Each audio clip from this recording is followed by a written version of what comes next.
Ravaged a north side home in Terre Haute tonight. It may also kill a baby girl. Tonight, we have a team coverage of this first report. Good evening, I'm Gary Jackson. At this hour, 10-month-old Natasha Hay is clinging desperately to life. Natasha and 4 others were injured in a fire on the north side of the city. The blaze was sparked by gasoline. A half hour after the building at 906 North Street went up in flames, the Terre Haute Fire Department arrived. But, as Action 10's Howard Nathan tells us in our first report, the unselfish efforts of 2 men may have saved her life.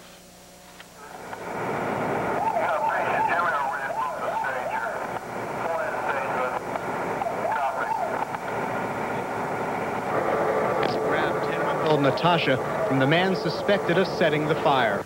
Somebody said something about there's a baby on the roof, and Wayne and I, we run up there, and I looked up and I seen this guy was dragging a baby down the roof. You know, and he was like doing an Australian crawl. And I jumped on there's like a wrought iron thing. I jumped up there, just reached up and grabbed her and brought her down. She was all like blistered and had soot in her mouth. She was real messed up. Nidifer was amazed others did nothing to help with the rescue. We saw a few people running in and out of the house carrying clothes and stuff, and like suitcases, baggage, luggage, whatever. And they didn't help try and save that baby or help your friend save the baby? No, it was just us. 10 minutes later, an army of 20 firefighters arrived. They needed 90 minutes to knock out the blaze. What kind of problems did you have in fighting this fire? Well, primarily because it got such a good head start. When I arrived, the second story was fully involved. There was flames coming out the front of the building. Firefighters escaped without injury. They were lucky. Natasha was not. Howard Nathan, Action 10 News Night Watch, Terre Haute. In addition to what happened, there's also the question of why it happened. Night Watch reporter Tom Layson is standing by live on the action cam with that story and the latest on the conditions of the people seriously burned tonight. Tom, are there any changes in the conditions of the injured at this hour?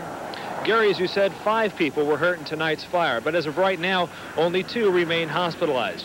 Right now, here inside Union Hospital behind me, Mr. Mark Johnson, who is suspected of starting the fire, remains in serious but stable condition. Over in Riley Hospital in the burn unit there in Indianapolis, 10-month-old Natasha Hay isn't so lucky. She's got critical burns over a good percentage of her body, from what I understand. But Gary, one of the big questions tonight is what led up to the events that started this tragic fire? 2 sisters, their boyfriends, and 3 children were living in the 3-bedroom upstairs apartment. Tonight, I talked with a woman who lived in a downstairs apartment. She says one of the sisters, Vanessa Elcar, was an acquaintance of this man, Mark Johnson. Johnson apparently claimed Elcar owed him money. She said that she didn't owe him money, so he started pouring gasoline all over the house, and I guess he poured it on her, and she fought him over the gas can, and then somebody lit a cigarette, and the house caught on fire. Any prior history of trouble between these 2 or in that house? No, none at all. No, they was just friends. I know Mark was drunk, or he wouldn't have done it, you know, because I know him, and it was alcohol. That's the way I see it anyway. The Elcar woman and Johnson's girlfriend were questioned by police tonight. Johnson's girlfriend says she was shocked by her boyfriend's actions, but police say they know Johnson from other incidents. Tonight, they are checking to see if he is wanted on any other warrants and to confirm a report that he is presently on parole. Tonight, police say Mark Johnson may be charged with arson or attempted murder, and of course the charges could become even more serious if little Natasha were not able to survive her injuries. Gary, back to you. Okay, thank you, Tom. We'll get back to you later on in the broadcast for an update on that story. Thank you. In other news tonight, broke out at a home on Terre Haute's near northeast side. One of those injured is a 10-month-old baby. The arson squad has been called in to investigate, and police detectives say charges could be filed in that incident as soon as tomorrow.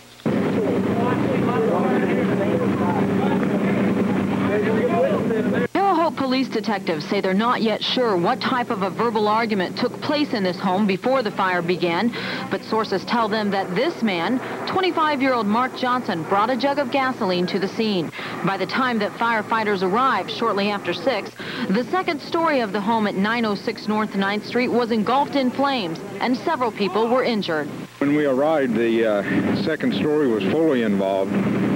and we were mostly concerned about the possibility of people being inside. So the first thing we did was made our preliminary search, and then when we found no one, well, then we started to protect the exposures on the north, on the south side here. 10-month-old Natasha Hay had to be flown to Riley Children's Hospital in Indianapolis. She suffered burns over 60% of her body. Mark Johnson is also hospitalized in the intensive care unit at Union with burns to his hands and face. Natasha Hay's father was not home at the time, and her mother lives in Texas. 21-year-old Vanessa Alkire was babysitting when the fire broke out. Alkire, her 2-year-old daughter Billy, and 11-month-old son Justin also had to be treated in Union's emergency room. John Bilyeu lives in the downstairs apartment of the home. When smoke came through his register, he ran outside. I look up, and the whole front apartment is engulfed in flames. Here comes Mark Johnson through the window. Vanessa's on the ground. After about an hour, firefighters were able to bring the second-story flames under control. However, it was the flames in the attic that gave them the problem. At this hour, the arson squad is on the scene, continuing to look for evidence as the investigation continues. And just a few minutes ago, police detectives told us they have located all of the witnesses they needed to talk with, and a lot of discrepancies about the night's events have been cleared up. Police say it is likely that a felony charge of arson will be filed against Mark Johnson tomorrow. And the latest report from Riley Children's Hospital indicates that Natasha Hay's condition is much improved. Kelly?